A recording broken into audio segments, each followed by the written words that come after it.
Okay, so do we have everybody here now? As far as participants.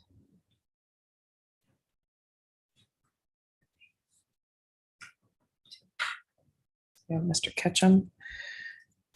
And that's all that we have for the 5:45. Okay. So I'm going to call this public planning meeting to order at 5:56. We apologize for the delay. Any declaration of interest? Does anybody have an interest to declare? Seeing none, we'll move forward with the purpose of the meeting, D14-2022-007, Ketchum Fitzsimmons Road, Concession 1, Part Lot 16. Madam Planner, do you want to speak to this?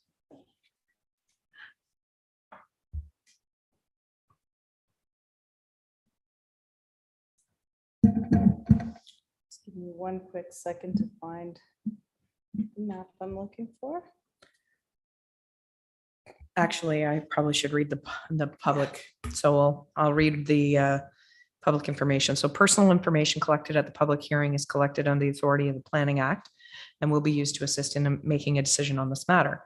All names, addresses, opinions, and comments are collected and form part of the minutes, which are available to the public. Questions regarding this collection should be forwarded to the Director of Planning. The purpose of public meetings is to present planning applications in a public forum as required by the Planning Act.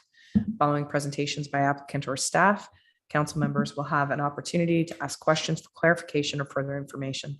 The meeting will then be open to the public for comments and questions. When you speak, please provide your name and address for recording in the minutes. All comments should be directed to the chair of the meeting.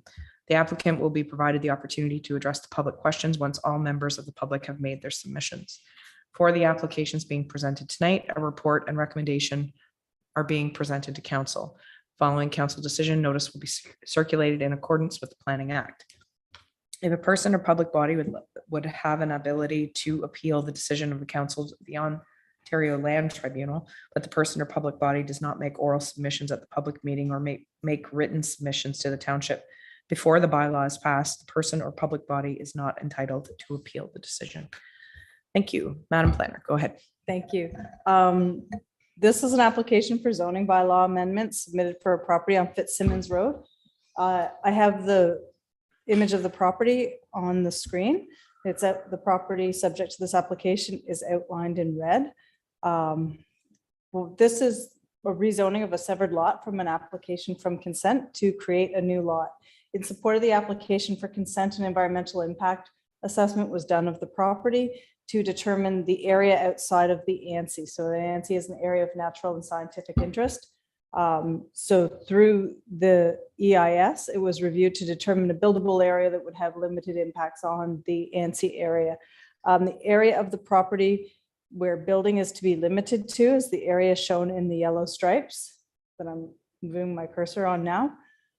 Notice for this application was circulated in accordance with the Planning Act, all properties within 120 meters of the boundaries of the subject property, and there has been no input received in response to the notice of public meeting. Okay. Any questions from the councillors?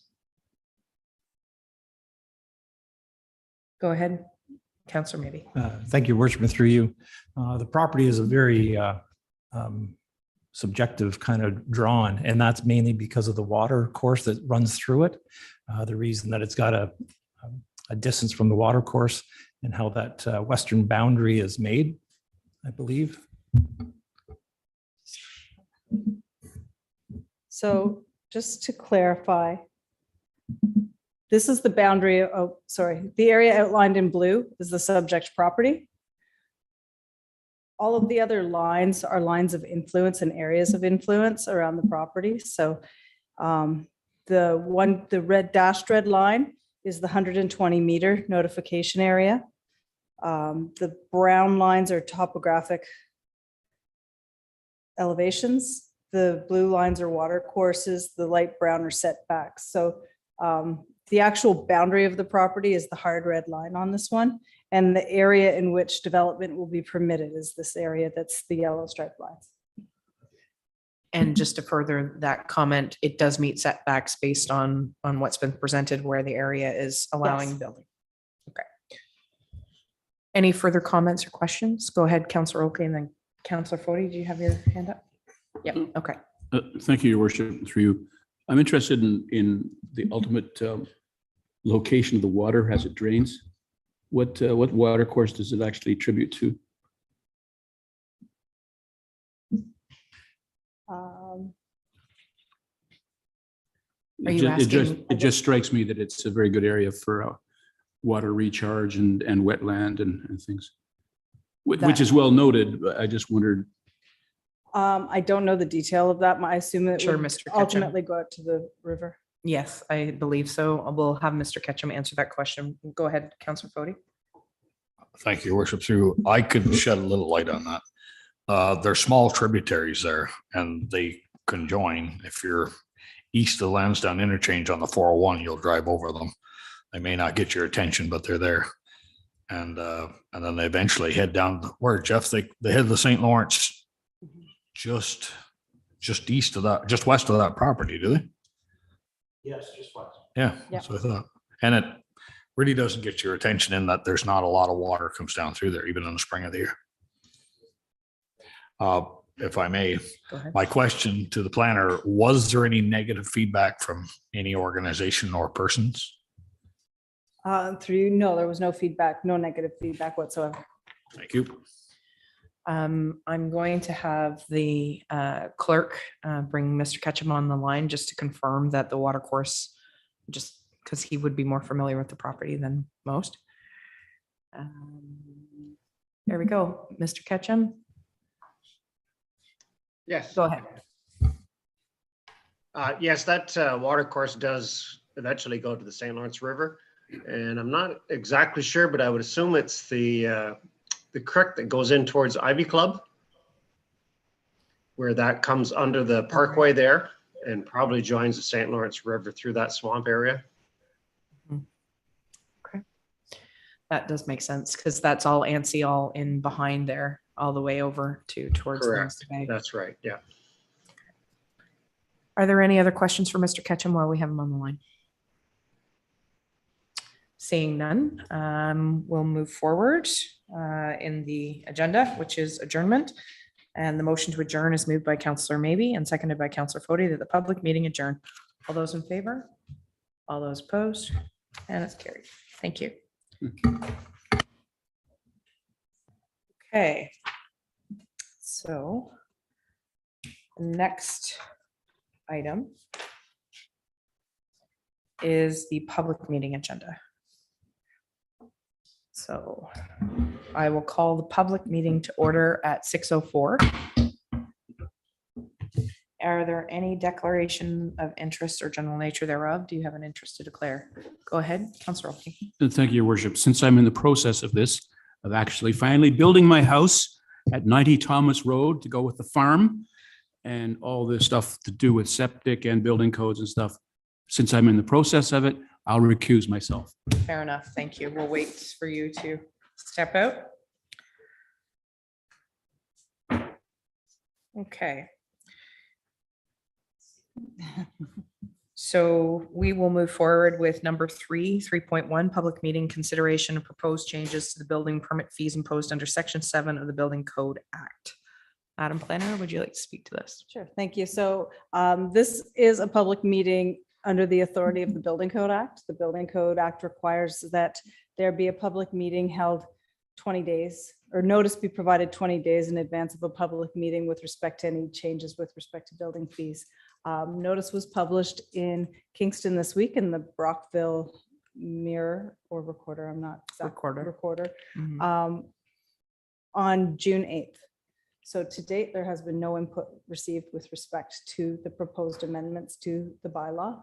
What the amendments to the bylaw do. In 2017, there was a report to council. At that time, there was a recommendation that the fees be increased annually by cost of living. At that time, there was an increase to the fees. It's noted in the staff report that that fee increase hasn't occurred, the annual increase to the fees. In addition to proposing an increase to the cost of construction as part of the building permit schedule, the proposed amendments will establish a fee schedule for septic review, which we don't currently have in our fee bylaw. Given that we're taking over the septic inspection function as of October 1st, we need to have the fees established so that we have a fee framework to pay for the costs and cover the costs of running that service.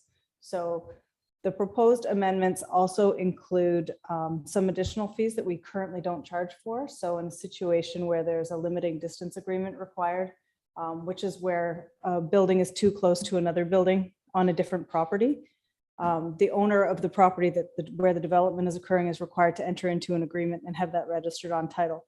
Staff prepare that agreement, staff register that agreement, and there's been no cost recovery with respect to that function. In addition, with respect to conditional building permits, which are discretionary but are issued from time to time and do require agreements and additional review, there was no cost recovery for that function as well. So there's a fee proposed of 10% of the value of the permit to help cover the additional cost of administering a conditional permit.